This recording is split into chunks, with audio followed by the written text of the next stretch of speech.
Imagine que maintenant, à cette seconde précise, la lumière des étoiles qui frappe ta rétine est en train de te tromper. Ces géantes brillantes que tu vois en regardant le ciel sont en réalité des étrangères lointaines. Nos véritables voisins, eux, se cachent dans l'obscurité. C'est un camouflage cosmique. Même si ton corps est ancré à la Terre par la gravité, tu es en fait en train de flotter dans un océan invisible, entouré de milliards de naines rouges. Ta logique te dit « ce qui brille est proche », mais l'univers rejette cette équation. Dans le jardin du Soleil, un espace de 20 années-lumière de diamètre, il y a des étoiles comme Proxima ou Ross 128, et elles sont bien trop faibles pour être vues à l'œil nu. C'est comme si nous vivions dans une ville fantôme. On nous a toujours fait sentir que nous étions seuls. Mais les dernières données montrent que ces voisins discrets cachent des planètes dans leur zone boucle d'or, cette ceinture tempérée où la vie pourrait éclore. Les yeux infrarouges de James Webb sont en train d'entrouvrir ce rideau sombre et de redessiner la carte de notre quartier. Les moteurs sont froids. La route est calculée. On y va. Partie 1. Le premier feu. En ce moment, alors que tu lis ces mots, tu ressens peut-être une légère chaleur sur ta peau.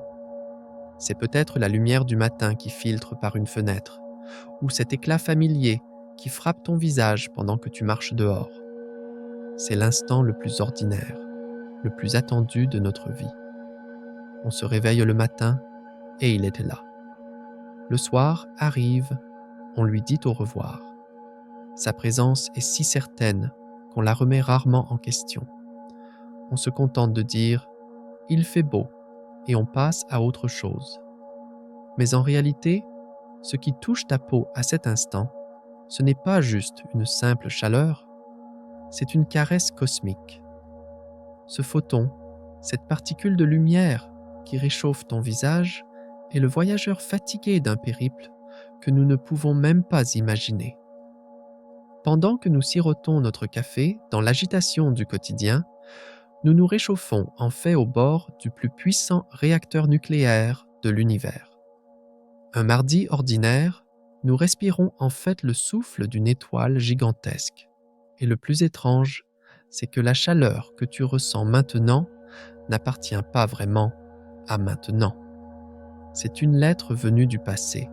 Cette chaleur, cette lumière, vient de notre première escale dans l'univers, de ce feu que nous avons baptisé Soleil.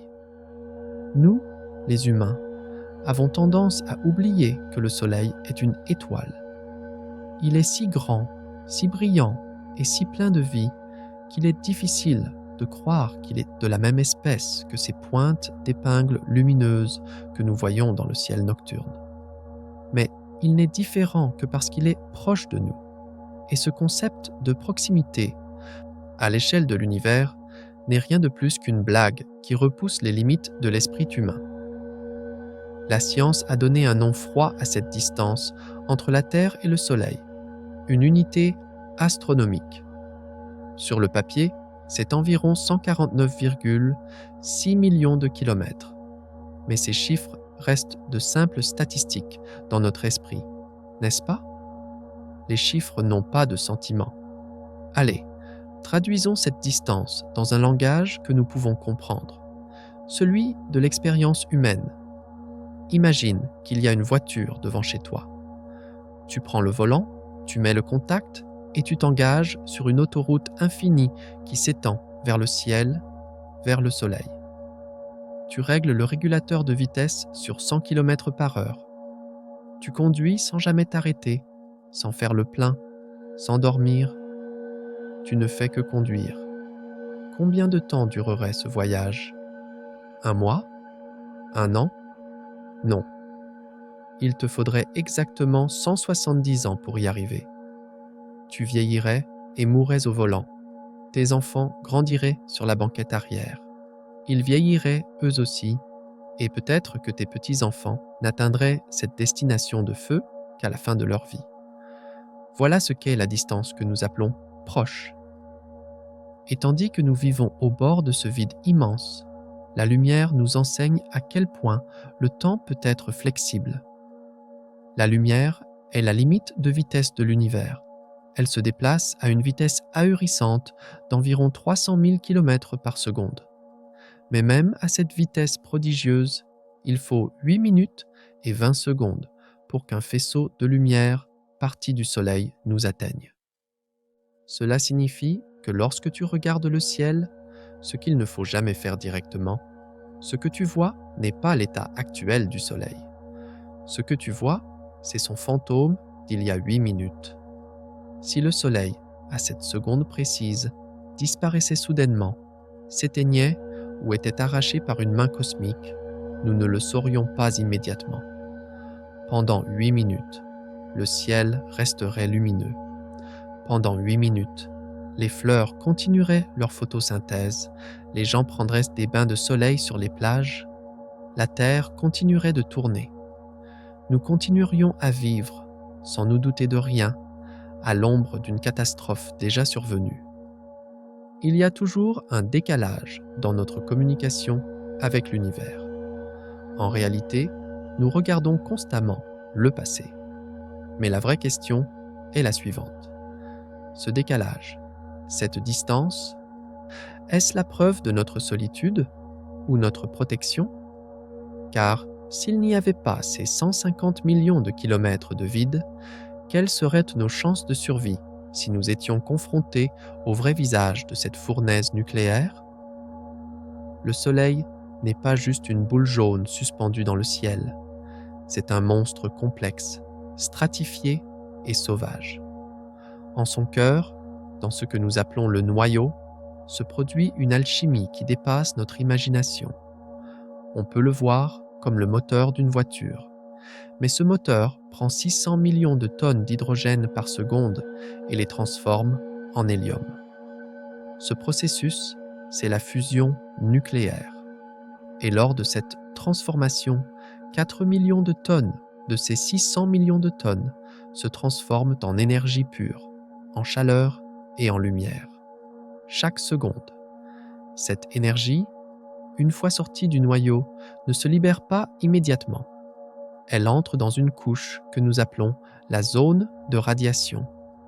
Cet endroit est si bondé, si dense, qu'une particule de lumière, un photon, entre en collision, ricoche et change de direction des millions de fois pour pouvoir sortir. C'est comme une personne essayant de quitter une salle de concert gigantesque et bondée. Il faut des milliers, parfois des millions d'années, pour que cette lumière issue du noyau atteigne la surface. La lumière qui réchauffe ton visage aujourd'hui a commencé son voyage avant même l'histoire de l'humanité. Peut-être lorsque nos ancêtres peignaient encore dans des grottes. Lorsqu'elle atteint la surface, c'est la photosphère, le visage visible du Soleil, qui nous accueille. La température y est d'environ 5500 degrés Celsius. Mais c'est ici que la logique s'arrête et que le mystère commence. En s'éloignant de la surface du Soleil pour monter vers son atmosphère, la couronne, on s'attendrait à ce que la température baisse, n'est-ce pas? L'air devrait se refroidir quand on s'éloigne d'un feu. Mais sur le Soleil, ce n'est pas le cas. Alors que la surface est à des milliers de degrés, l'atmosphère externe atteint des millions de degrés. C'est comme si, en s'éloignant d'un feu de camp, on se mettait à brûler encore plus au lieu de geler. Cette contradiction a laissé les scientifiques perplexes pendant des décennies.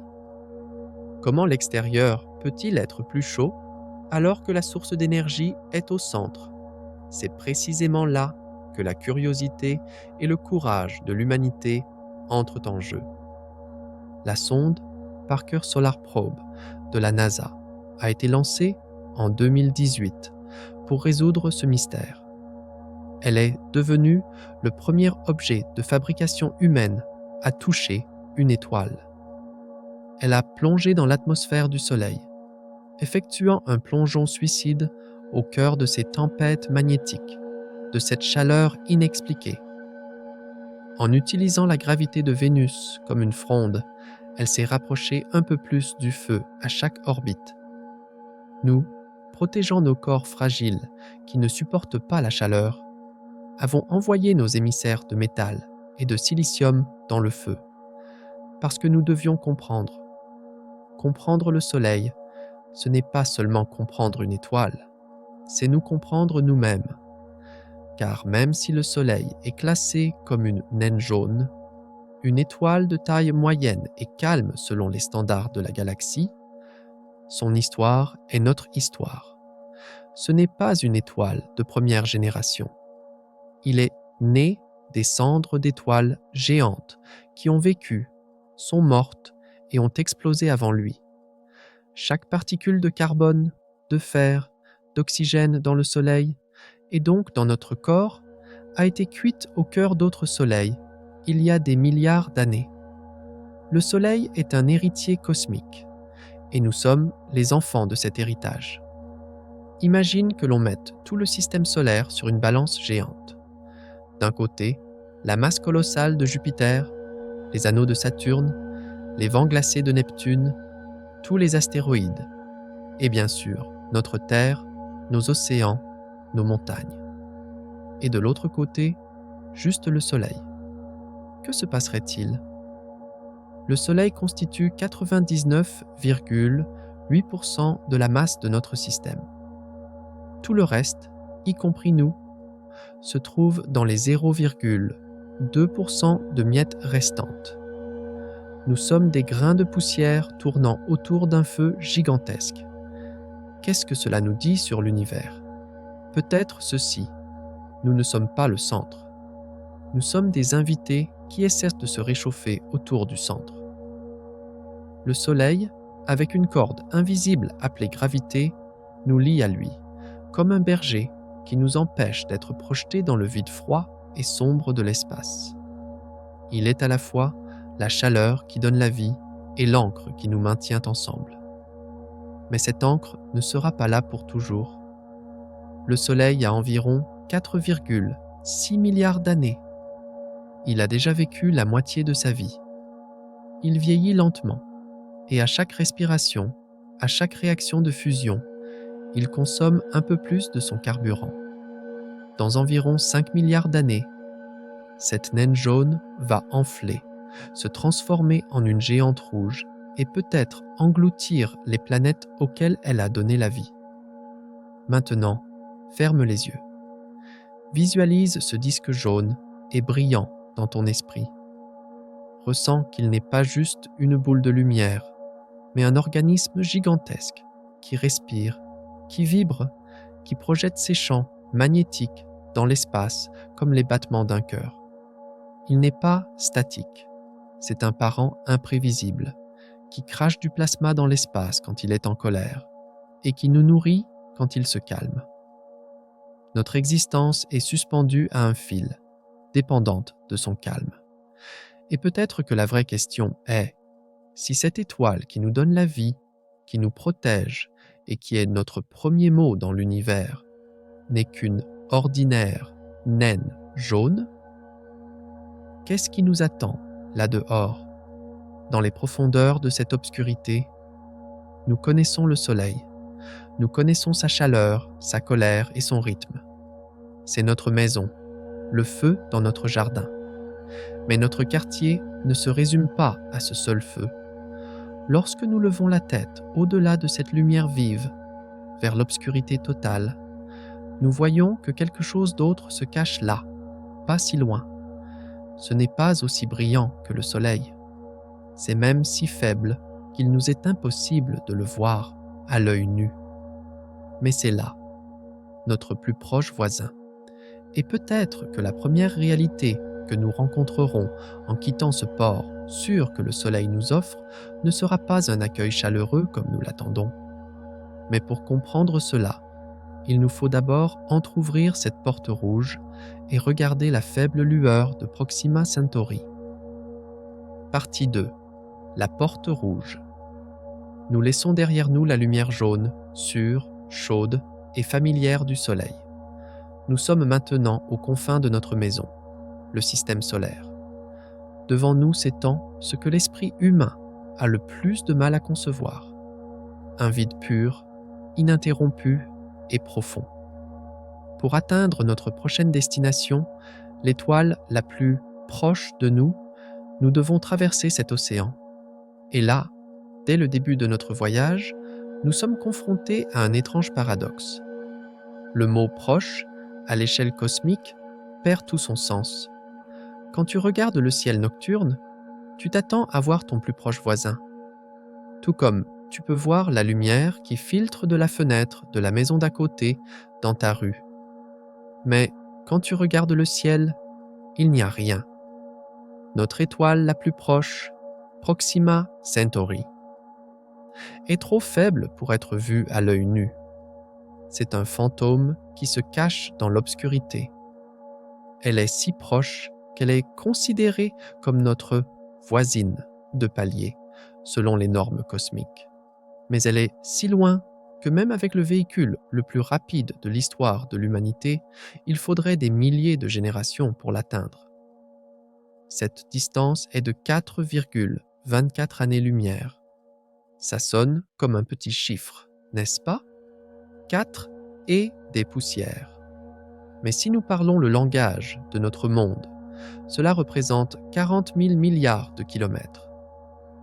Pour donner un sens à cette distance, utilisons une métaphore. Si le Soleil avait la taille d'un pamplemousse et se trouvait à Paris, Proxima Centauri serait un autre pamplemousse sur le continent américain. Et l'océan entre les deux, un vide absolu. En ce moment même, dans les profondeurs de l'espace, flotte Voyager 1, l'objet de fabrication humaine qui est allé le plus loin de nous. Il se déplace à la vitesse prodigieuse de 60 000 km/h. Si Voyager 1 se dirigeait tout droit vers Proxima sans jamais dévier, il lui faudrait 73 000 ans pour y arriver. Notre espèce, Homo sapiens, n'est même pas encore aussi vieille. Donc, même l'endroit que nous appelons le plus proche est en réalité à une éternité de distance. Cela procure un sentiment de profonde mélancolie, une sorte de confinement cosmique. Nous voulons tendre la main et toucher, mais nos bras sont trop courts. Alors, qu'est-ce qui nous attend au bout de cette obscurité? Proxima Centauri n'est pas une majestueuse naine jaune comme notre Soleil. C'est une naine rouge. Le type d'étoile le plus courant, le plus modeste et le plus durable de l'univers. Sa masse ne représente qu'un huitième de celle du Soleil. Son diamètre est à peine plus grand que celui de Jupiter. Si le Soleil est un immense feu de cheminée, Proxima est comme une braise sur le point de s'éteindre. Sa température de surface est d'environ 3000 degrés, ce qui est considéré comme froid pour une étoile. C'est pourquoi elle émet une faible lumière rougeâtre. Mais autour de cette braise discrète se cachait un secret qui a secoué le monde scientifique. Pendant des années, les astronomes ont observé la très subtile, presque imperceptible oscillation dans les mouvements de cette étoile. L'étoile semblait danser dans l'espace, elle se balançait d'avant en arrière, de manière rythmique. Cette oscillation ne pouvait avoir qu'une seule signification. Une main invisible la tirait. En 2016, avec la campagne Point rouge pâle, l'identité de cette main invisible a été révélée. Son nom est Proxima b. C'est une planète rocheuse, très proche de la masse de la Terre. Et le plus excitant, c'est qu'elle se trouve à la distance parfaite de son étoile, dans ce qu'on appelle la zone habitable, c'est-à-dire dans cette fourchette magique où l'eau peut rester à l'état liquide. Quand nous l'avons appris, notre cœur s'est emballé. Une deuxième Terre, nous sommes-nous demandé? La vie pourrait-elle exister chez notre voisin? Cependant, l'univers ne nous offre jamais les réponses sur un plateau d'argent. Proxima b est si proche de son étoile, plus proche même que la distance entre le Soleil et Mercure, qu'elle est probablement en rotation synchrone. Cela signifie qu'une face de la planète est éternellement tournée vers l'étoile, tandis que l'autre est éternellement tournée vers l'obscurité. D'un côté, un jour éternel et une chaleur torride. De l'autre, une nuit éternelle et un froid glacial. La vie, si elle existe, ne pourrait se cacher que dans cette mince bande crépusculaire entre ces deux enfers, dans l'ombre. Et ce n'est pas tout. Proxima Centauri est une étoile étonnamment colérique pour sa taille. C'est une étoile éruptive. Ses champs magnétiques sont si violents qu'elle produit parfois des éruptions de radiation des centaines de fois plus puissantes que celles du Soleil. Étant très proche de son étoile, Proxima b subit directement ses coups de fouet cosmiques. Les dernières simulations et modèles atmosphériques nous murmurent une possibilité dérangeante.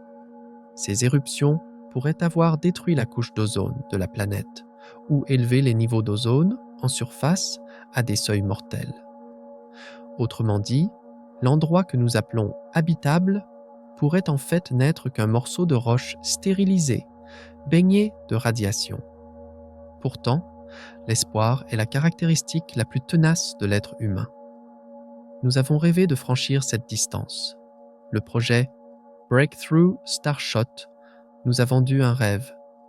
Des milliers de minuscules voiles, légères comme des timbres, propulsées par de gigantesques lasers, capables d'atteindre 20% de la vitesse de la lumière. Nous avons prévu de les envoyer vers Proxima en l'espace d'une vie humaine. Nous irons voir, avons-nous dit, nous y arriverons. Mais la réalité est plus lourde que nos rêves. Aujourd'hui, les rapports techniques dont nous disposons montrent que ce projet est tombé dans un grand silence. L'énergie nécessaire pour construire les lasers qui propulseraient ces voiles repousse les limites de toute l'électricité produite par le monde aujourd'hui. Et pointer ces lasers vers le ciel est un cauchemar géopolitique. Pour l'instant, ces voiles ne sont que des dessins sur du papier. Le projet a été reporté à une date indéterminée, peut-être à un autre siècle. Nous sommes prisonniers de la Terre. Nous ne pouvons même pas atteindre l'étoile la plus proche. Nous ne pouvons qu'observer de loin avec nos télescopes, avec des yeux géants comme James Webb, et même ces yeux ne peuvent pas encore percer l'atmosphère de Proxima b pour nous dire s'il y a un souffle de vie là-bas. Nous n'écoutons que le bruit dans les données. C'est la leçon la plus dure que Proxima Centauri nous enseigne. La proximité ne signifie pas l'accessibilité. Les portes de l'univers ne sont pas toujours ouvertes. Parfois, le voisin le plus proche est celui qui verrouille sa porte le plus solidement. Une lumière rouge, un couloir sombre et un océan infranchissable. Proxima est la borne de notre solitude. En la regardant, nous ne ressentons pas seulement une curiosité scientifique, mais un profond désir. Car savoir qu'il pourrait y avoir un endroit là-bas, mais ne jamais pouvoir le toucher, crée un vide indescriptible dans l'âme humaine. Alors, si cette petite naine rouge, colérique et faible, ne nous offre pas cette seconde maison que nous espérions, si notre solitude ne s'arrête pas à cette porte, vers où devons-nous tourner nos regards? Peut-être pas vers une étoile solitaire, mais vers une famille. Car Proxima n'est pas seule dans cette obscurité. Elle est le membre lointain et exclu d'un système plus grand, plus brillant, et qui nous semble étrangement familier. Juste à côté, deux lumières vives dansent dans l'obscurité de l'espace. Deux étoiles qui nous rappellent le soleil, qui nous donnent l'impression de nous regarder dans un miroir. Ce sont Alpha Centauri A et B, les jumeaux dans le miroir. Et peut-être que la réponse que nous cherchons ne se cache pas derrière cette faible porte rouge, mais au milieu de cette danse brillante. Mais pour comprendre cette danse, nous devons d'abord regarder cette lumière de plus près. Partie 3. Les jumeaux dans le miroir. Imagine que tu marches sur une longue route sombre et qu'après des kilomètres de ténèbres absolues, tu aperçois au loin la lueur familière d'un lampadaire. Cette lumière n'est pas seulement un éclairage, c'est la sécurité, c'est l'odeur de la maison. C'est exactement ce que nous ressentons lorsque nous sortons du crépuscule pâle, dangereux et étranger de Proxima Centauri. Nous avons traversé l'océan obscur et maintenant, nous regardons quelque chose qui nous dit « maison ». Quand nous détournons nos yeux de cette porte rouge pour regarder à seulement 0, une année-lumière de là, au centre du même système, nous voyons le reflet de notre propre Soleil. Alpha Centauri A, ce n'est pas une étoile comme les autres dans le ciel. C'est notre image dans le miroir cosmique. La même lumière jaune, la même chaleur, presque la même masse. Si un matin tu t'étais réveillé sur une planète en orbite autour d'Alpha Centauri A, en regardant le ciel, tu n'aurais rien vu de différent du Soleil.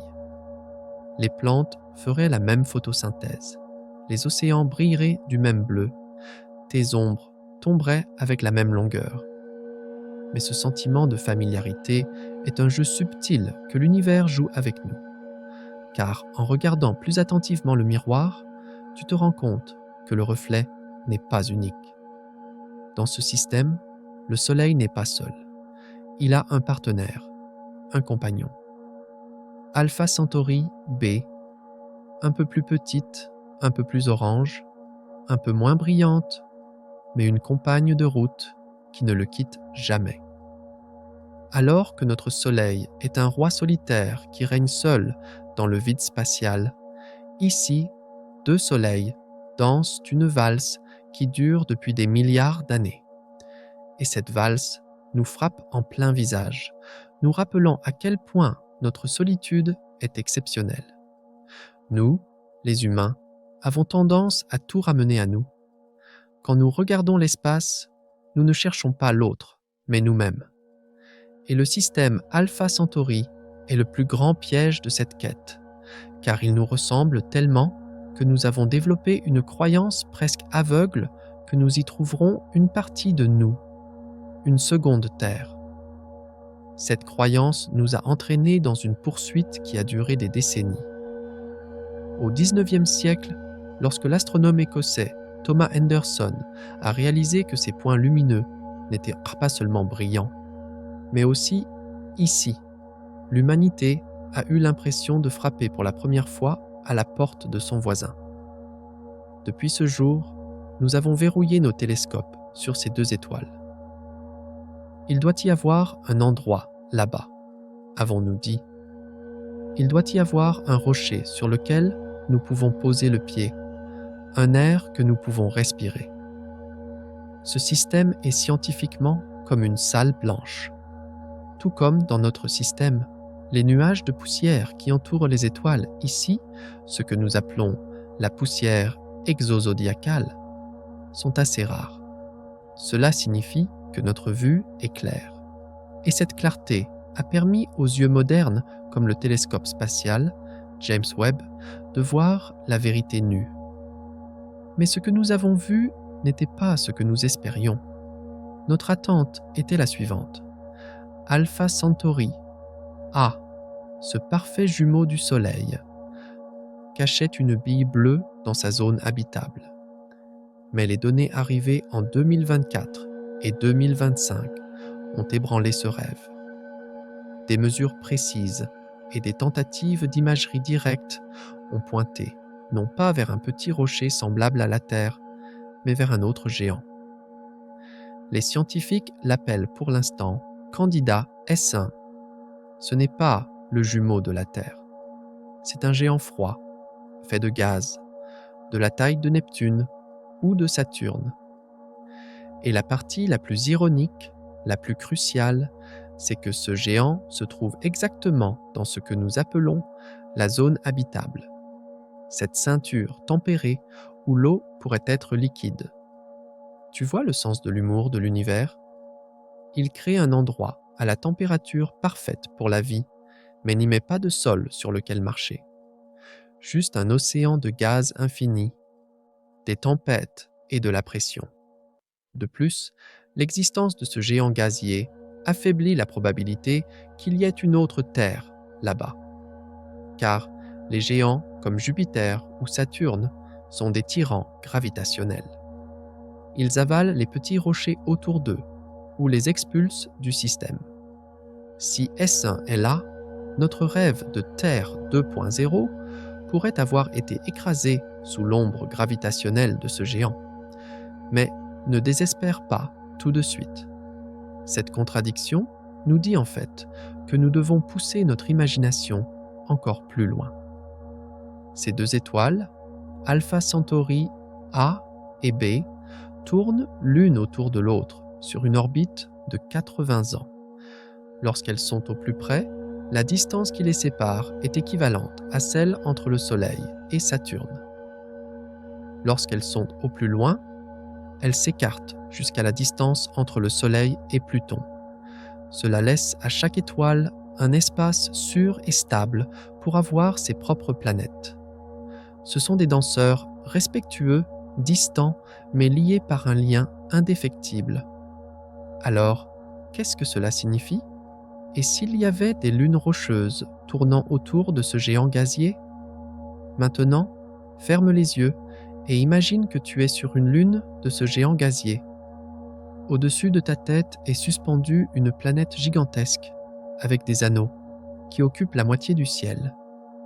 Et derrière elle, Alpha Centauri A, aussi brillante et éblouissante que le Soleil, se lève. La lumière est si forte qu'elle te brûle la peau. Mais le jour ne se termine pas.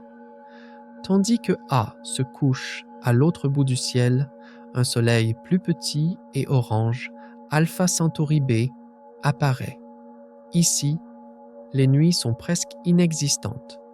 Tes ombres sont doubles. L'une est nette et sombre, l'autre douce et orange. Alors que la chaleur d'un soleil diminue, l'autre te réchauffe. Ce paysage ne ressemble à rien de ce que nous connaissons sur Terre. Oui, il y a une lumière jaune familière, mais le contexte est totalement étranger. La science nous dit ceci. L'univers n'est pas obligé de produire notre copie. Nous cherchons des planètes semblables à la Terre, mais l'univers produit des planètes semblables à Jupiter, mais tempérées. Nous cherchons un soleil unique. Il nous offre des matins à double soleil. Alpha Centauri nous enseigne à quel point nos attentes sont limitées et à quel point l'univers est créatif. Peut-être que le candidat Esson n'est pas une déception, mais une invitation. Il nous dit « Ne cherchez pas la vie seulement sous la forme que vous connaissez. Peut-être que dans les océans des lunes de ce géant gazier, une toute autre forme de vie éclot, réchauffée par les marées de deux soleils. Mais pour l'instant, ce n'est qu'une possibilité. Bien qu'Alpha Centauri A et B soient nos voisins les plus proches, les plus brillants et les plus prometteurs, ils n'ont pas encore livré tous leurs secrets. C'est cette maison illuminée que nous voyons par la fenêtre, mais dans laquelle nous ne pouvons pas encore entrer. Et tandis que nous observons la danse étincelante de ces deux frères, une autre agitation attire notre attention dans notre quartier cosmique. Alors que le système Alpha Centauri exécute une valse calme et repliée sur elle-même, un peu plus loin, une ombre se déplace rapidement dans l'obscurité. Elle ne danse pas, elle court. Un voyageur qui traverse la galaxie plus vite que toutes les autres étoiles du ciel, comme s'il fuyait quelque chose ou essayait d'atteindre un endroit. C'est une âme âgée et agitée qui ne tient pas en place. Pour le comprendre, nous devons détourner nos yeux de ces jumeaux brillants et nous tourner vers ce point rouge pâle qui passe à toute vitesse, l'étoile de Barnard. Partie 4. Le passager clandestin. Nous laissons derrière nous la lumière jaune, sûre et familière d'Alpha Centauri et la danse élégante des soleils jumeaux. Dans cette promenade que nous faisons dans notre quartier cosmique, tout ce que nous avons vu jusqu'à présent avait une maison, une orbite, un ordre. Les étoiles, liées par des fils invisibles, tournaient dans les pores sûrs de la gravité. Mais maintenant, nous sentons le sol trembler sous nos pieds. Dans les rues ordonnées du quartier, un étranger apparaît qui ne respecte pas les règles, qui ne tient pas en place. C'est le coureur le plus rapide du ciel, pas un sédentaire, mais un nomade. C'est l'étoile de Barnard. Dans le monde scientifique, il existe une croyance fondamentale appelée le principe cosmologique. Ce principe stipule que l'univers est le même partout, que les lois de la physique fonctionnent de la même manière dans tous les coins et que notre position n'a rien de spécial. La plus grande leçon que nous ayons apprise depuis Copernic est l'humilité. La Terre n'est pas le centre de l'univers. Le Soleil n'est pas le centre de la galaxie. Et la Voie lactée n'est pas le centre de l'univers. Nous sommes des êtres ordinaires tournant autour d'une étoile ordinaire dans un coin ordinaire. Cette pensée nous rassure, car si les règles sont les mêmes partout, alors nous pouvons comprendre l'univers. Mais des anomalies comme l'étoile de Barnard viennent écorner cette acceptation tranquille. Quand on la regarde, la première chose qui attire notre attention est sa vitesse. Toutes les autres étoiles du ciel restent presque fixes au cours d'une vie humaine. La constellation de la Grande Ourse avait la même forme il y a 1000 ans. Mais l'étoile de Barnard est différente. Elle se déplace dans le ciel à une vitesse visible. Chaque année, elle parcourt une distance de 10,3 secondes d'arc. C'est une vitesse fulgurante selon les normes cosmiques. C'est comme si elle essayait d'atteindre un endroit ou de fuir quelque chose. Cette vitesse nous murmure qu'elle n'est pas juste une autre étoile, mais aussi une visiteuse venue d'un autre temps et d'un autre lieu. Elle n'appartient pas à notre quartier. C'est une fugitive arrachée aux régions bien plus anciennes et profondes de la galaxie. L'étoile de Barnard est une naine rouge, mais pas jeune et colérique comme Proxima. Elle est vieille, très vieille. On estime son âge entre 7 et 12 milliards d'années. C'est presque le double de l'âge de notre Soleil. Elle pourrait même être aussi vieille que la galaxie de la Voie lactée elle-même. Imagine, ce petit point rouge, faible et terne, a vu la jeunesse de l'univers. Il a été témoin de la formation des premières galaxies, de l'explosion des premières supernovas, de la naissance et de la disparition d'innombrables mondes. Et maintenant, avec toute cette sagesse, il passe silencieusement à côté de nous. Cette vieillesse et cette vitesse amènent un paradoxe. Statistiquement, quelle est la probabilité qu'une étoile aussi vieille et aussi rapide passe si près de nous, dans ce coin de l'univers, précisément à l'époque où nous vivons? Les scientifiques répondent à cela par sigma, l'écart statistique. Un sigma est une coïncidence ordinaire. 3 sigma est une situation intéressante. 5 sigma est considéré comme une découverte scientifique. Mais la position, la vitesse et l'âge de l'étoile de Barnard indiquent une anomalie de près de 10 sigma. C'est comme lancer des milliards de dés et obtenir à chaque fois le même résultat. Comment se fait-il que, dans le trafic si dense et chaotique de la galaxie, précisément dans le court intervalle de temps où l'humanité a commencé à observer le ciel, l'étoile la plus rapide de l'univers passe juste devant notre porte? Est-ce juste de la chance? Ou l'univers est-il un endroit beaucoup plus dynamique, beaucoup plus mobile que nous le pensions? Ces questions nous poussent à remettre en question notre modèle standard de l'univers, appelé lambda CDM. Notre modèle dit que la matière noire et l'énergie sombre gouvernent l'univers, que les galaxies et les étoiles s'écoulent tranquillement sur ce squelette invisible. Mais des passagers clandestins comme l'étoile de Barnard montrent qu'il y a des tourbillons dans ce flux tranquille. Peut-être que les lois de la gravité, à l'échelle galactique, ne fonctionne pas comme nous le pensions. Peut-être que des théories alternatives, comme la monde, dynamique newtonienne modifiée, expliquent mieux pourquoi cette vieille étoile est si rapide. Soit nous ne comprenons pas entièrement les lois de la physique, soit nous sommes vraiment très chanceux. Pense à l'ironie. Alors que nous essayons de faire preuve d'humilité en disant que nous ne sommes pas le centre de l'univers, l'univers envoie constamment à notre porte les invités les plus intéressants, les plus rares et les plus inexplicables. C'est comme si nous avions gagné à une loterie cosmique. Et l'étoile de Barnard ne nous surprend pas seulement par sa vitesse, mais aussi par le fardeau qu'elle transporte. Autour d'elle, il y a une planète nommée l'étoile de Barnard B. C'est une super-Terre, un monde froid et gelé, 3 fois plus lourd que la Terre.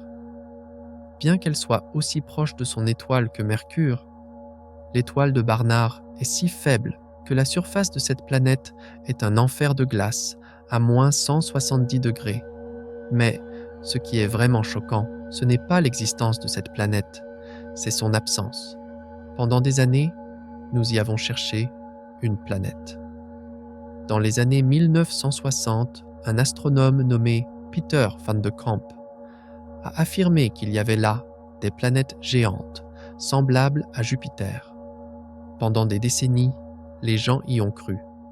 Mais ensuite, avec l'amélioration de notre technologie, il a été compris que ces planètes géantes n'existaient pas en réalité, qu'il s'agissait simplement d'une erreur dans la lentille du télescope. Cela nous a donné une leçon amère. Parfois, les choses que nous pensons voir ne sont que le reflet de nos propres défauts. L'étoile de Barnard est un professeur sévère qui nous enseigne à la fois la vieillesse de l'univers et les limites de notre propre perception. Maintenant, ferme les yeux et imagine que tu te tiens sur la surface de cette super-Terre gelée. Au-dessus de ta tête, il y a un disque rouge bien plus pâle que le soleil. Mais le ciel bouge, parce que cette étoile se déplace si vite que la forme des constellations se déforme au fil des siècles. Là-bas, il n'y a pas de ciel fixe. Tout est en mouvement. Au milieu de cette vitesse vertigineuse, l'étoile de Barnard nous murmure ceci. Rien n'est permanent, ni les étoiles, ni les planètes, ni même ces lois de la physique en lesquelles vous avez tant confiance. En tant que nomade cosmique, elle nous rappelle que l'univers n'est pas un tableau statique, mais un fleuve chaotique, en constant changement et écoulement. Et tandis que nous nous tenons au bord de ce fleuve et saluons ce vieux voyageur qui passe à toute vitesse, nous réalisons une autre vérité. L'étoile de Barnard n'est pas seule. Elle est peut-être la seule fugitive visible. Mais dans l'obscurité, il y a des milliards d'étoiles invisibles qui glissent silencieusement comme elle, que même nos télescopes ont du mal à voir. Elles ne brillent pas. Elles ne font pas de spectacle. Elles existent tout simplement. La majorité silencieuse de l'univers. Et l'une d'entre elles est si proche de nous que nous pourrions presque la toucher. Mais pour la voir, nous devons apprendre à regarder non pas la lumière, mais l'obscurité. Partie 5. La foule invisible. Nous connaissons maintenant la vitesse vertigineuse de l'étoile de Barnard et le fait que l'univers est un lieu en mouvement. Cependant, lorsque nous tournons nos yeux un peu plus loin dans le ciel, nous rencontrons une autre forme de mouvement. Celui-ci n'est pas aussi précipité que la course folle d'une étoile. C'est un courant silencieux, profond et irrésistible. Imagine que tu te tiens au bord d'une rivière. L'eau est si large et si profonde que, debout à la surface, tu ne sens pas le courant. Tout semble immobile. Mais si tu jettes une feuille dans l'eau, tu la vois dériver lentement, mais sûrement dans une seule direction. Eh bien, nous, la galaxie de la Voie lactée, sommes cette feuille, et ce dans quoi nous dérivons, c'est un fleuve cosmique. Si l'on met de côté les passagers clandestins, comme l'étoile de Barnard, le véritable mouvement dans l'univers n'est pas celui des étoiles individuelles, mais la migration collective des galaxies. Des villes gigantesques composées de milliards d'étoiles flottent sur un courant invisible. Mais vers où? La réponse à cette question se cache dans l'un des plus grands secrets de l'univers, dans cette structure massive que nous appelons la foule invisible. Allons maintenant un peu plus loin, à environ 8 années-lumière de distance. Là, contrairement à Barnard, se trouve une étoile qui ne se montre jamais, une maîtresse du silence et de l'invisibilité. Wolf 359. Si tu éteins les lumières de ta maison et que tu regardes le ciel nocturne, tu ne la verras jamais. Même avec les jumelles les plus puissantes, tu aurais du mal. C'est comme un fantôme. Wolf 359 est une naine rouge, comme Proxima et Barnard. Mais elle est l'exemple le plus extrême de son espèce. Sa masse ne représente que 9% de celle du Soleil. C'est une naine si petite qu'elle a failli ne pas devenir une étoile, flirtant avec la limite des naines brunes. La lumière qu'elle émet est si faible que si nous la mettions à la place du Soleil, midi sur Terre serait plus sombre qu'une nuit de pleine lune. Mais cette faible luminosité ne signifie pas qu'elle est sans importance. Au contraire, Wolf 359 représente les véritables propriétaires de la galaxie.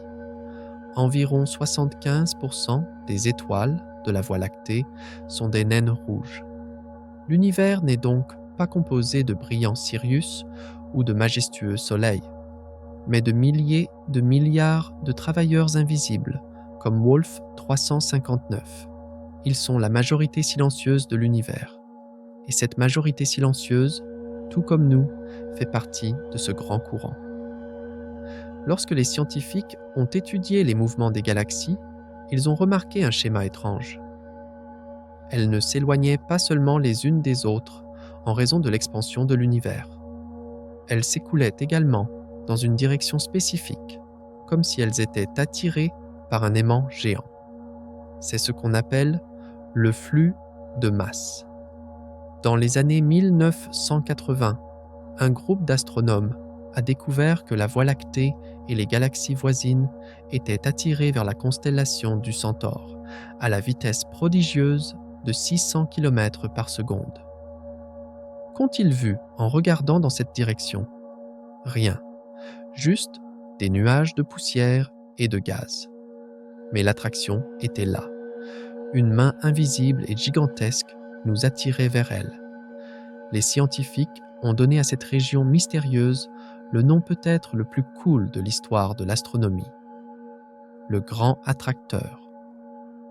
Le Grand Attracteur était une anomalie gravitationnelle massive, possédant la masse de dizaines de milliers de galaxies. Mais l'histoire ne s'arrête pas là. À mesure que notre technologie s'est développée, nous avons compris que le Grand Attracteur faisait lui-même partie de quelque chose de plus grand. Il était également en mouvement. Il était lui aussi attiré quelque part. Et c'est ainsi que la véritable carte de l'univers a émergé. L'Aniakea. Ce mot signifie « paradis incommensurable » en hawaïen. L'Aniakea était notre superamas. C'est une structure gigantesque de 520 millions d'années-lumière de large, contenant plus de 100 000 galaxies, y compris la Voie lactée, Andromède et le Grand Attracteur. Et cette structure fonctionne comme un bassin fluvial. Tout comme les eaux de pluie s'écoulent des vallées vers les rivières, et les rivières vers les océans, la gravité fait s'écouler les galaxies le long des bras de l'Aniakea. Nous ne sommes qu'un petit bateau dans un petit affluent de ce fleuve gigantesque, emporté par le courant. Et des milliards d'autres bateaux, comme nous, dérivent dans la même direction, vers le centre de l'Aniakea. Ici, nous sommes confrontés à un paradoxe. D'un côté, nous fuyons ce désert désolé que nous appelons le vide local. De l'autre, nous sommes attirés vers le Grand Attracteur et le cœur de l'Aniakea. L'un nous pousse, l'autre nous tire. Cette situation nous amène à nous interroger sur notre concept de maison. Qui sommes-nous ? Sommes-nous simplement les habitants du système solaire ou sommes-nous les citoyens de l'Aniakea ? Peut-être que l'univers n'est pas un lieu où l'on reste immobile, mais un processus où l'on est en flux constant. La maison n'est pas 4 murs, c'est le fleuve lui-même. Alors, quelle est la vitesse de ce courant ? 630 km par seconde. Pense-y. Tu crois être assis et immobile en ce moment. Mais en réalité, la Terre tourne autour du Soleil. Le Soleil tourne autour de la galaxie. Et notre galaxie dérive dans le fleuve l'Aniakea à une vitesse de 630 km par seconde. Une seconde s'est écoulée. Tu as parcouru la distance entre Paris et Marseille. Une seconde de plus, tu as traversé les frontières. Cette vitesse et cette dérive peuvent lui sembler effrayantes. Il est naturel de se demander « Où allons-nous ? Qu'y a-t-il à la fin ?» Mais peut-être que nous posons la mauvaise question. Revenons à Wolf 359. Cette étoile faible et invisible vivra des milliers de milliards d'années. Lorsque notre Soleil s'éteindra, elle sera toujours là. Elle est le symbole de la patience et de la longévité. Elle nous rappelle, il n'y a pas besoin de se presser. Le voyage est long, ce flux n'est pas une fuite, c'est une migration. Et pour les nomades, la destination est moins importante que le chemin lui-même. L'histoire de Wolf 359 a également une empreinte intéressante dans la culture populaire. Dans l'univers de Star Trek, Wolf 359 est le lieu de l'une des plus grandes défaites de l'histoire de l'humanité. Lorsque la race cybernétique des Borg est venue envahir la Terre, la flotte de la Fédération a tenté de les arrêter ici et a été anéantie.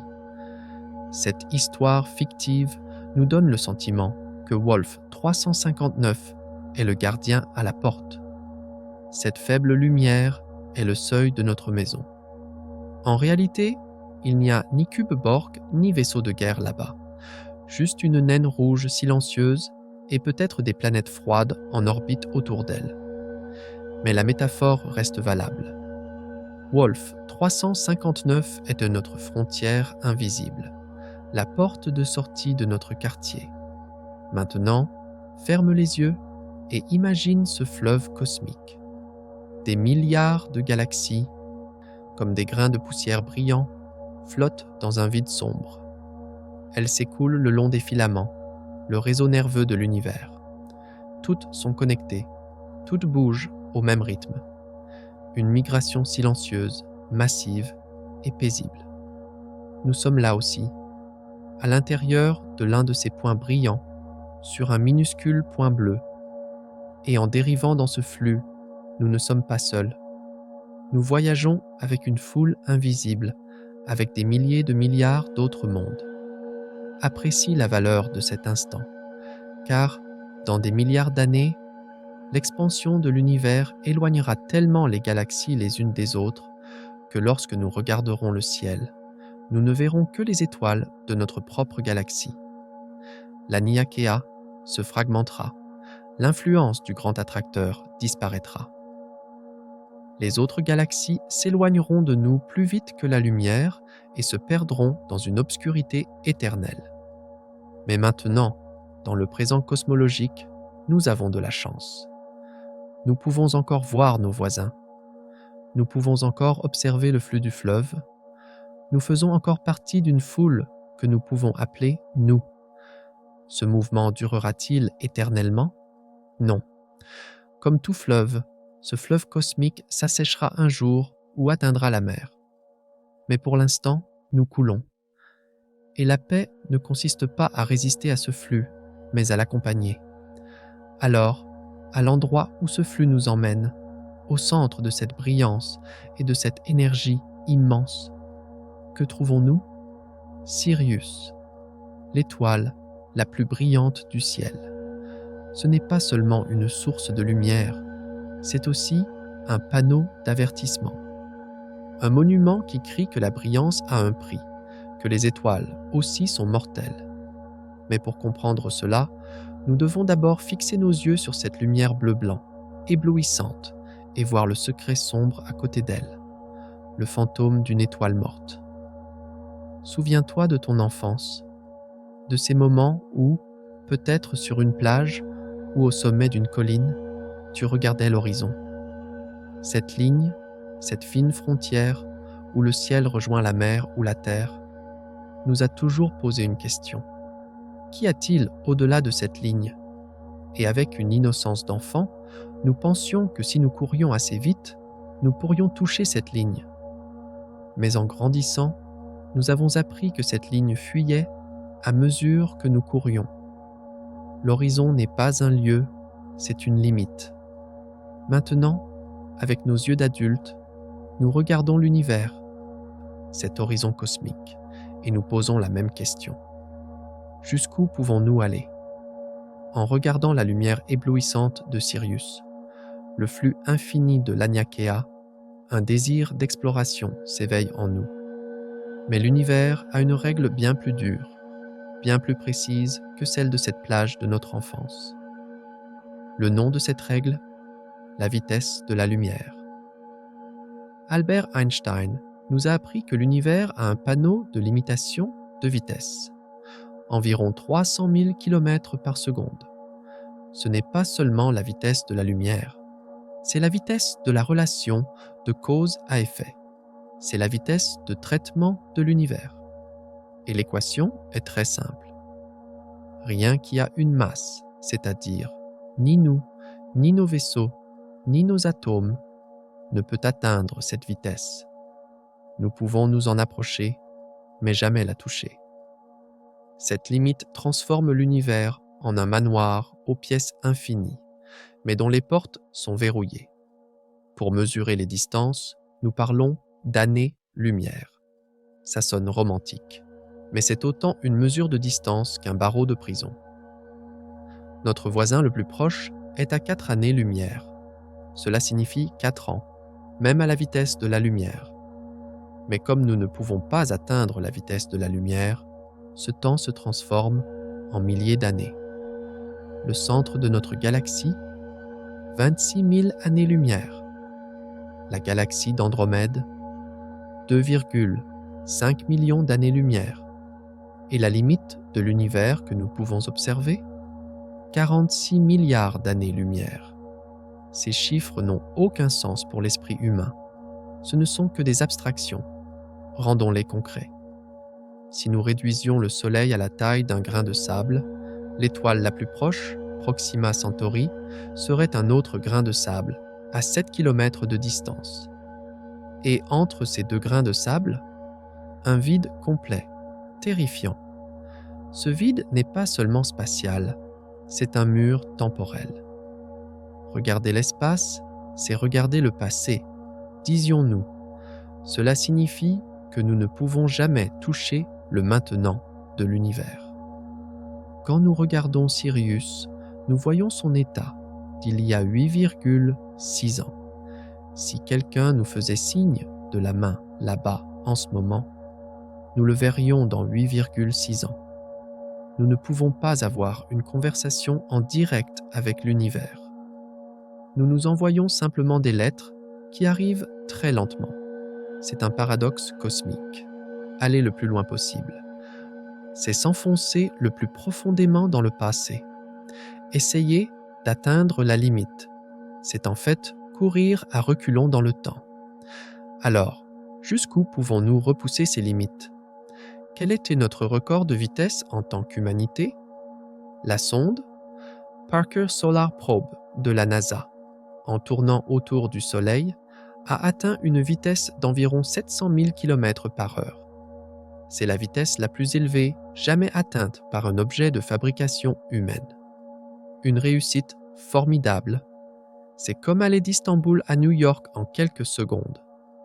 Mais même cette vitesse immense ne représente que 0,064% de la vitesse de la lumière, pas même 1%.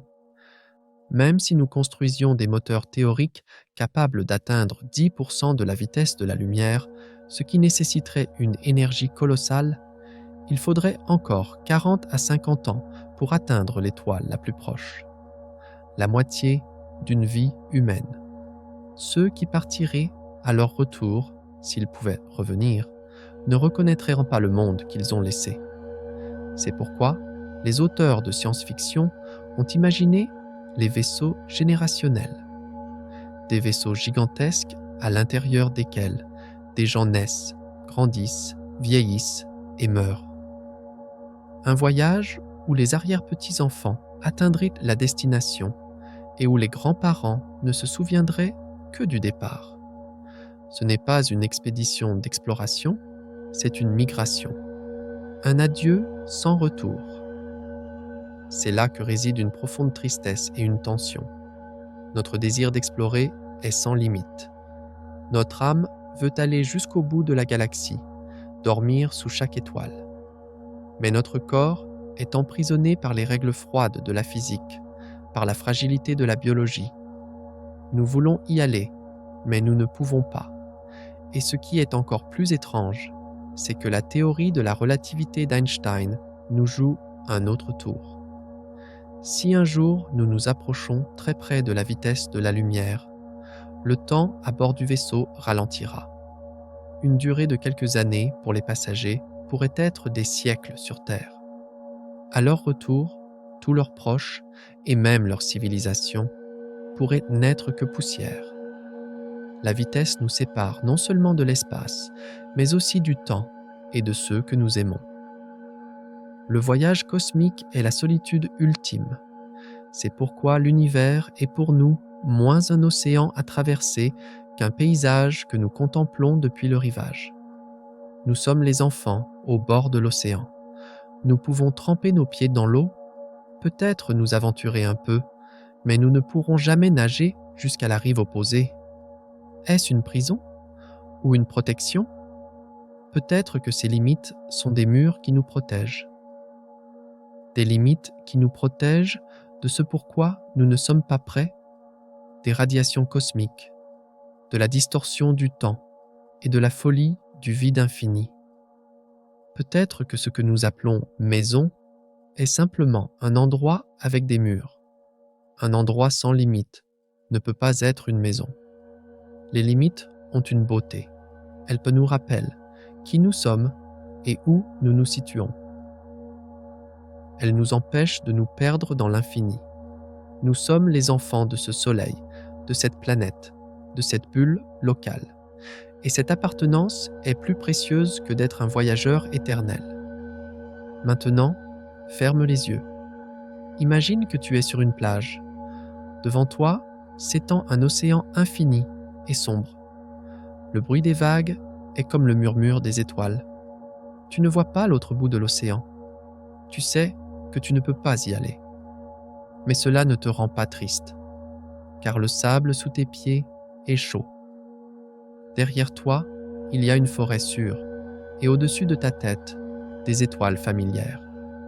Être ici, sur ce rivage, n'a pas moins de valeur que de traverser l'océan. Être petit ne signifie pas être insignifiant.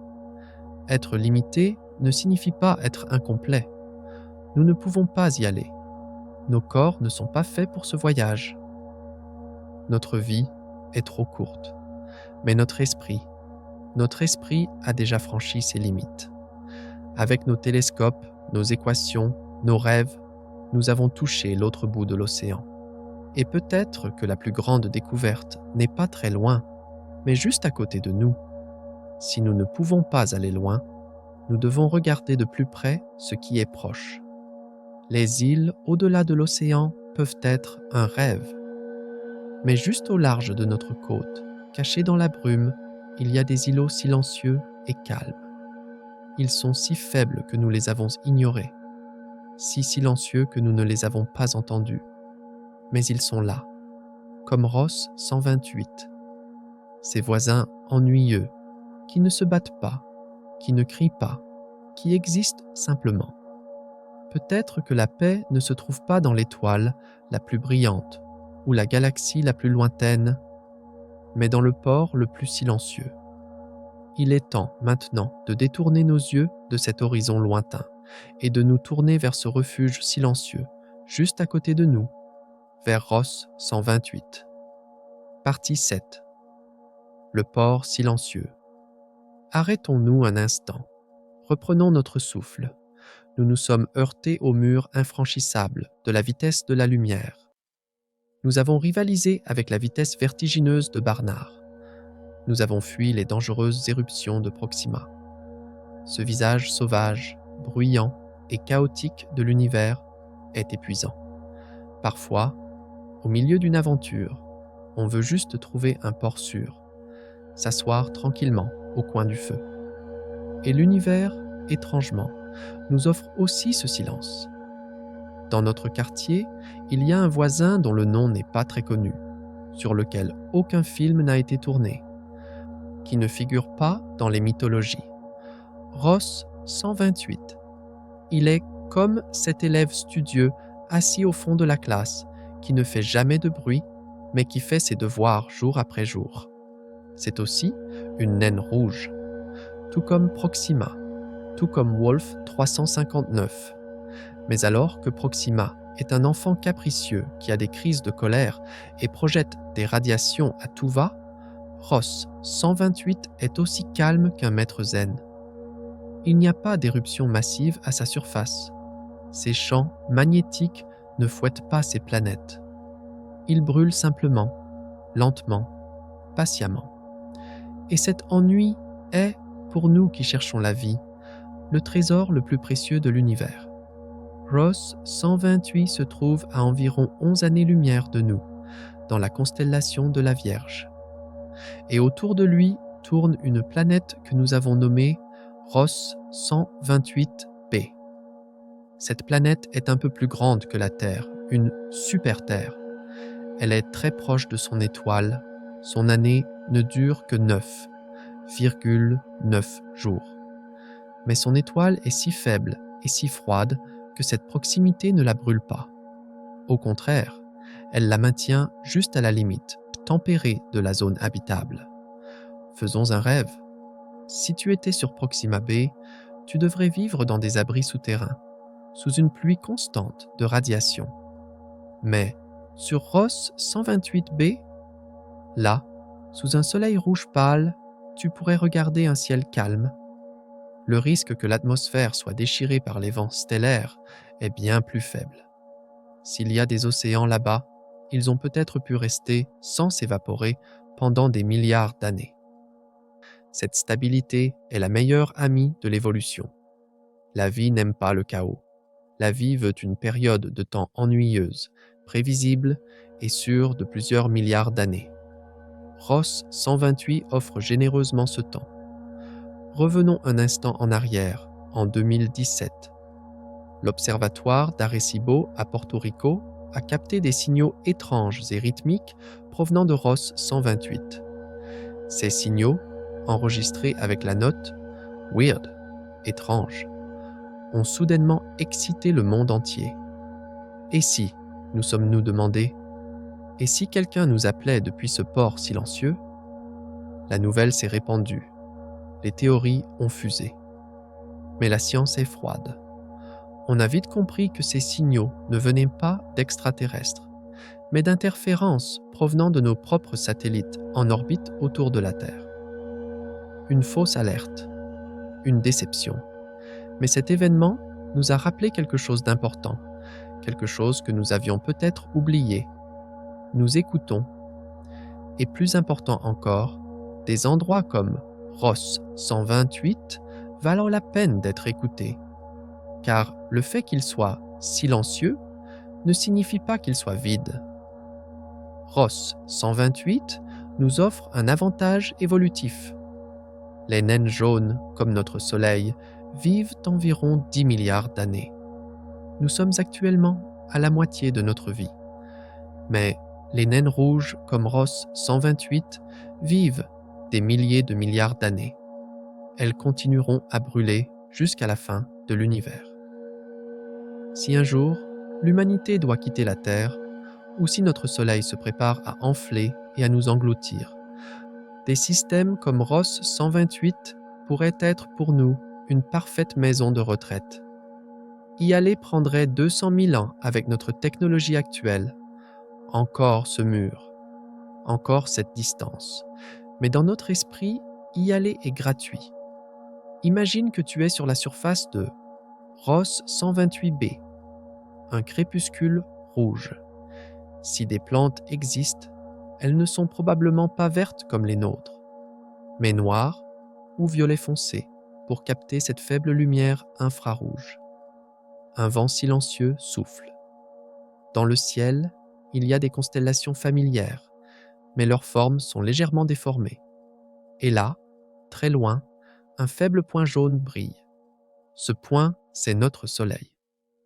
Cette planète ennuyeuse nous donne une profonde sérénité quant à notre place dans l'univers. Tout n'a pas besoin d'être sauvage. Tout n'a pas besoin d'être dangereux. Parfois, l'univers crée simplement des coins habitables et silencieux. Et peut-être que la vie éclot non pas sur ces scènes grandioses, mais dans ses coulisses. Ross 128 nous offre l'espoir dans sa forme la plus simple, la durabilité. Ne pas briller et s'éteindre, mais continuer à exister. Et maintenant, il est temps de quitter ce port silencieux, ce refuge sûr, et de regarder à nouveau la situation dans son ensemble. Nous avons visité des étoiles une par une, des voisins un par un. Nous avons fait la connaissance de Proxima, Barnard, Sirius, Wolf 359 et Ross 128. Mais un quartier n'est pas seulement la somme de ses maisons. Un quartier, c'est la position de ces maisons, les unes par rapport aux autres, les rues entre elles, les parcs et l'âme que cet ensemble crée. Nous avons aussi un quartier. Les scientifiques l'appellent la bulle locale. C'est une carte tridimensionnelle d'environ 16 années-lumière de diamètre, composée d'étoiles, de gaz et de vide. Il est temps maintenant de faire décoller notre drone et de regarder, non pas depuis le toit de chaque maison, mais l'ensemble du quartier d'en haut. Car ce n'est qu'alors que nous pourrons voir que ces étoiles ne sont pas dispersées au hasard, qu'elles partagent toutes un destin commun.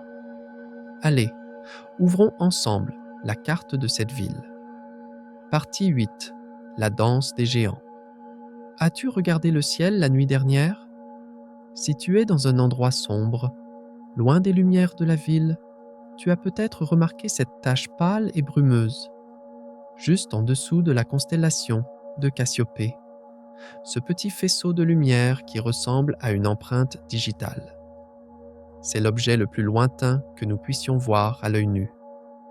En le regardant, tu regardes en fait à l'intérieur d'une machine à remonter le temps, car cette lumière a voyagé pendant 2,5 millions d'années pour atteindre tes yeux.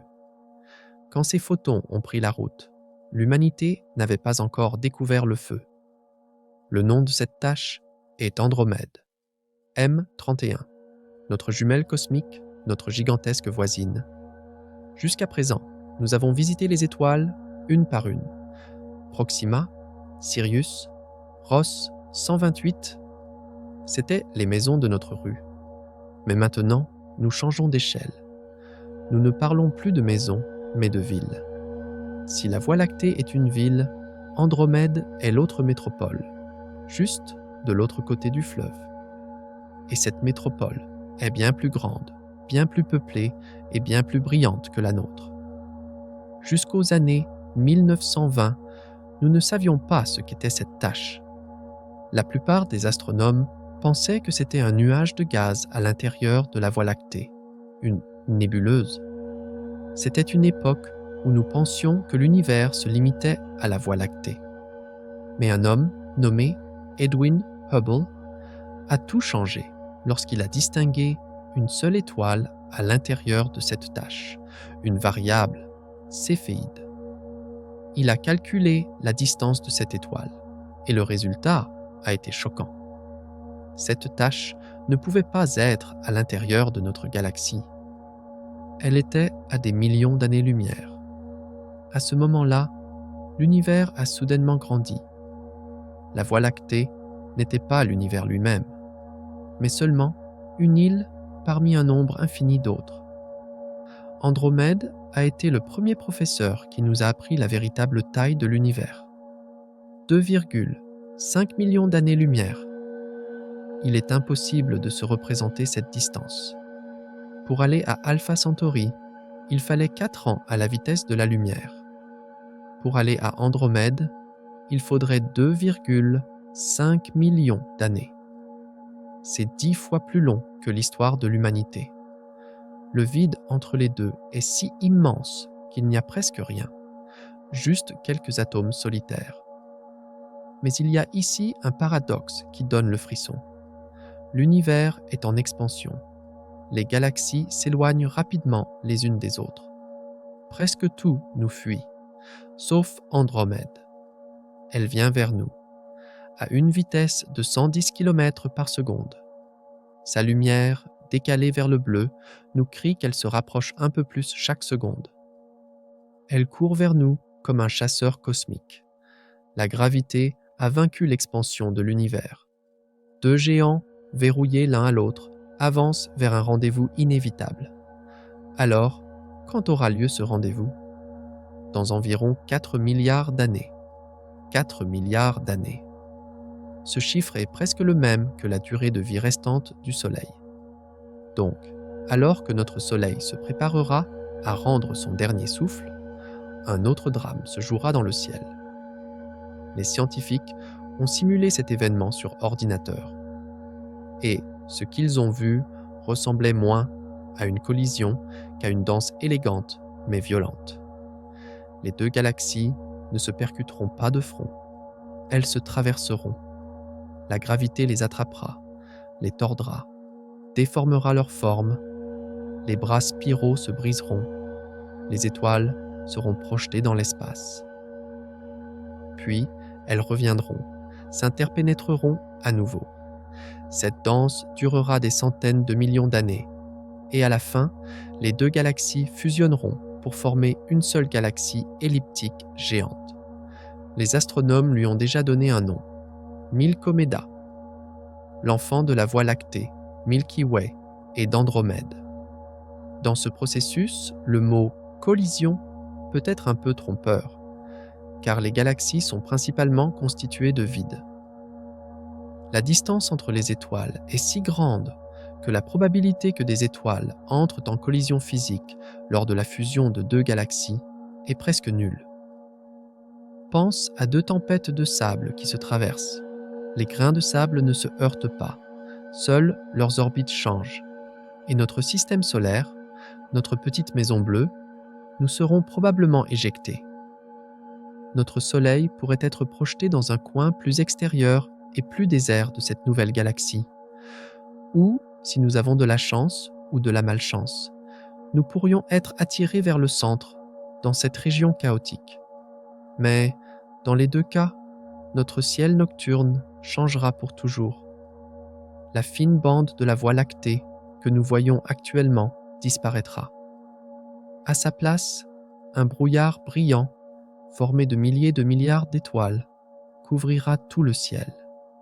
Nos nuits seront plus lumineuses. Lorsque le trou noir supermassif d'Andromède fusionnera avec le nôtre, une activité gigantesque commencera au centre. Cela peut ressembler à une histoire de destruction, mais c'est en fait une histoire de création, car lors de cette collision, les nuages de gaz des 2 galaxies se mélangeront. Cette compression réveillera du gaz qui dormait depuis des millions d'années. Et soudain, comme des feux d'artifice, des millions de nouvelles étoiles commenceront à naître. Milkomeda se transformera en une maternité remplie de jeunes étoiles, brillantes et bleues. Destruction et création. La loi la plus fondamentale de l'univers. L'un ne peut exister sans l'autre. Maintenant, ferme les yeux et imagine ce moment, dans 4 milliards d'années. S'il y a encore quelqu'un sur Terre, peut-être des humains, peut-être d'autres créatures descendant de nous, peut-être des machines. Que verront-ils en levant la tête vers le ciel? Andromède n'est plus une petite tache. C'est un tourbillon gigantesque qui couvre la moitié du ciel. Un fleuve de milliards d'étoiles qui enlace notre galaxie. Une fusion silencieuse, lente et majestueuse. Pas de peur. Juste un pur émerveillement. Ceux qui verront ce moment ne porteront pas l'identité de citoyens de la Voie lactée que nous ressentons actuellement. Ils seront les premiers enfants de Milkomeda. Cette pensée nous inspire une profonde humilité et en même temps une étrange paix. Nous sommes éphémères. Même notre galaxie est éphémère. Même ce ciel que nous pensions fixe changera un jour. Rien ne dure éternellement. Mais cette fugacité ne signifie pas l'insignifiance. Au contraire, c'est un privilège de vivre maintenant, dans cette courte période de temps, à une époque où les deux galaxies sont encore séparées, où Andromède n'apparaît que comme une belle tache. Nous sommes les témoins de l'avant, et quand Milkomeda naîtra, nous serons partis depuis longtemps. Nos atomes seront peut-être au cœur de l'une de ces nouvelles étoiles, ou dans le sol d'une planète éjectée. Mais notre histoire se sera mélangée au mortier de cette nouvelle galaxie. Le rapprochement d'Andromède est la plus grande leçon que l'univers nous donne. Nous ne sommes pas seuls. Même à l'échelle galactique, nous ne sommes pas seuls. Nous sommes condamnés à fusionner, à nous mélanger et à changer. Et la danse de ces géants montre à quel point le temps est profond, à quel point il est patient. 4 milliards d'années. Pour nous, une éternité. Pour l'univers, juste un mardi prochain. Mais la profondeur du temps ne va pas seulement vers le futur. Elle s'étend aussi vers le passé, bien plus loin, jusqu'à l'instant où tout a commencé. Et si nous voulons entendre la véritable histoire de l'univers, l'histoire d'avant même Andromède, nous devons remonter nos horloges jusqu'au tout début. Car le vrai secret ne se cache pas dans la collision future, mais dans ce premier cri du passé. Partie 9. La voix des profondeurs. Que représente le temps pour nous? Une vie humaine? 80, peut-être 90 ans. L'âge de notre civilisation? De Göbekli Tepe à aujourd'hui, tout au plus 12 000 ans.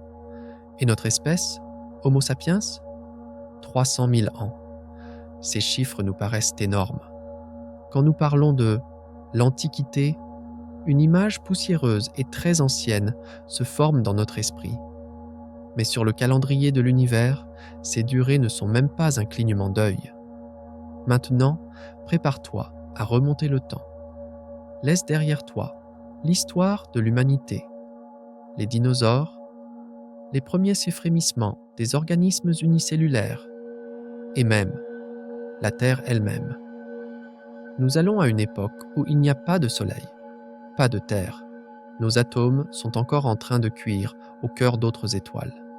Nous disions que le rapprochement d'Andromède prendra 4 milliards d'années. Mais la mémoire de l'univers est bien plus profonde.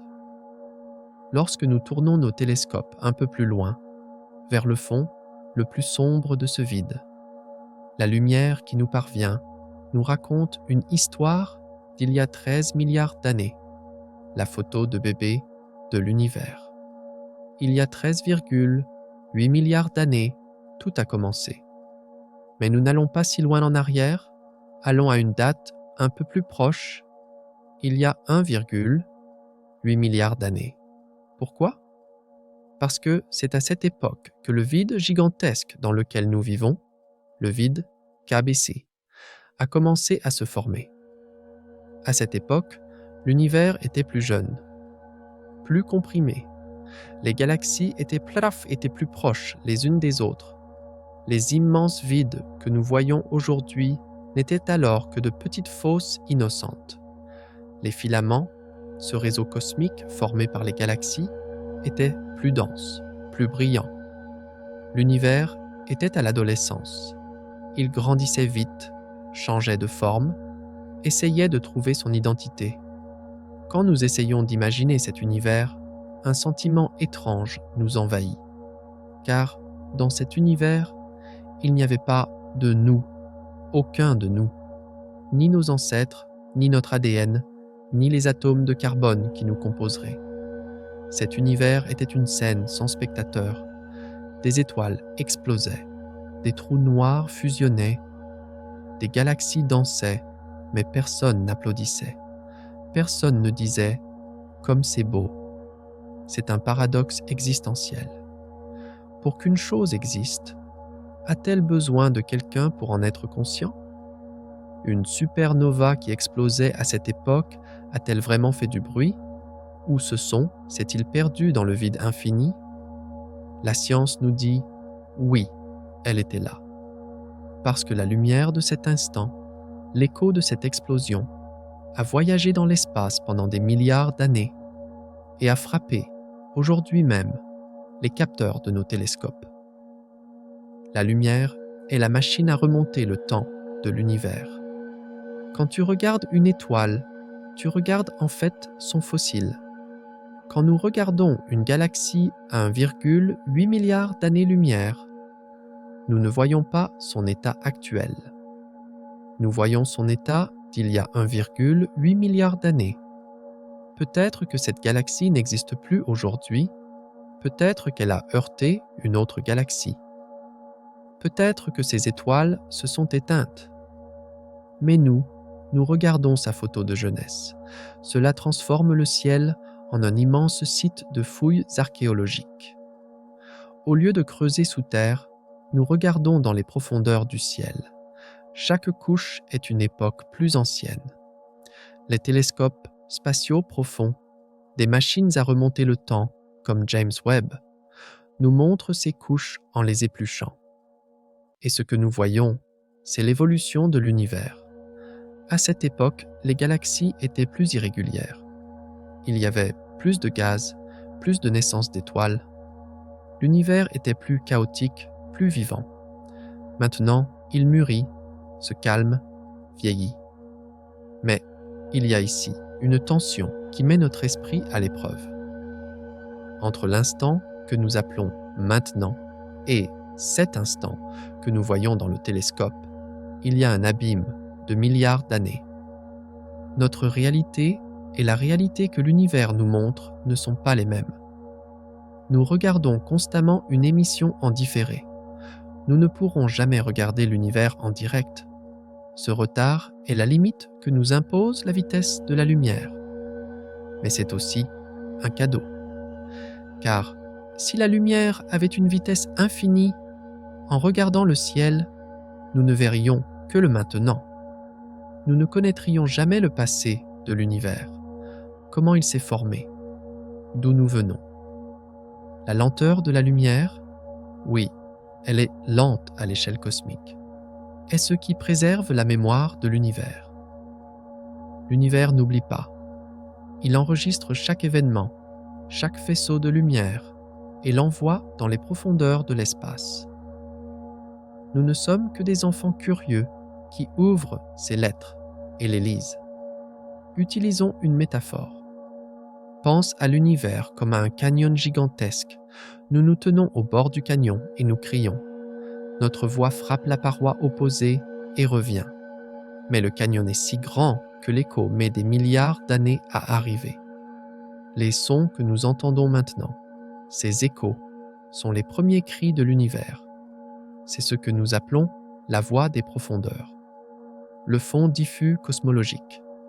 Cette faible chaleur résiduelle du Big Bang qui imprègne tout. Une partie du grésillement statique que tu entends lorsque tu règles ta radio entre les stations est en fait le cri de naissance de l'univers. Un son vieux de 13,8 milliards d'années. Que ressentons-nous lorsque nous écoutons ce son, lorsque nous observons cette lumière? De la petitesse, oui, mais aussi un lien profond, parce que nous aussi, nous laissons une trace. Aujourd'hui, les ondes radio émises depuis la Terre les signaux de télévision, même les lumières de nos villes se propagent dans l'espace. Dans des milliards d'années, une autre civilisation, regardant peut-être avec un télescope depuis un coin d'Andromède, verra notre fossile. Elle observera notre présent comme son passé. Peut-être qu'ils ne nous verront pas, mais ils remarqueront une minuscule fluctuation dans la lumière de notre Soleil. Il y avait quelque chose là-bas, diront-ils. Cette pensée nous confère une responsabilité. Nous sommes éphémères, mais les traces que nous laissons sont permanentes à l'échelle cosmique. Les lettres que nous écrivons avec la lumière ne s'effacent jamais. Et chaque instant, cette brève tranche de temps que nous appelons « maintenant » ne se produit qu'une seule fois dans l'histoire de l'univers. Irrépétable, unique, c'est pourquoi il est précieux. Nous sommes peut-être l'outil par lequel l'univers prend conscience de lui-même. Comme l'a dit Carl Sagan, nous sommes un moyen pour le cosmos de se connaître lui-même. Ces atomes d'hydrogène, après des milliards d'années, se sont assemblés pour devenir une conscience qui regarde son propre passé, écrit sa propre histoire, s'interroge sur sa propre existence. Est-ce une coïncidence ? Peut-être. Mais quelle coïncidence magnifique, poétique. Maintenant, ferme les yeux. Va, il y a 1,8 milliard d'années. Pas de Terre, pas de Soleil. Juste cet univers jeune, dense, ardent. Écoute le silence. Ressens la paix de cette époque, la paix de ton absence. Puis, reviens lentement à aujourd'hui, dans ta chambre, dans ton corps, maintenant, pour la dernière fois, ferme les yeux. Laisse de côté tous ces chiffres gigantesques dans ton esprit, les années-lumière, les galaxies, les théories. Ressens juste cet instant, ta respiration, les battements de ton cœur. Tu es là, en ce moment précis, au moment le plus parfait, le plus lumineux de l'histoire de 13,8 milliards d'années de l'univers. Ressens le poids de cette coïncidence, de cette chance, de ce cadeau, et envoie un remerciement silencieux de ton cœur au ciel, à cet océan sombre, pour nous avoir accueillis, pour nous avoir offert ce spectacle, pour nous avoir fait exister.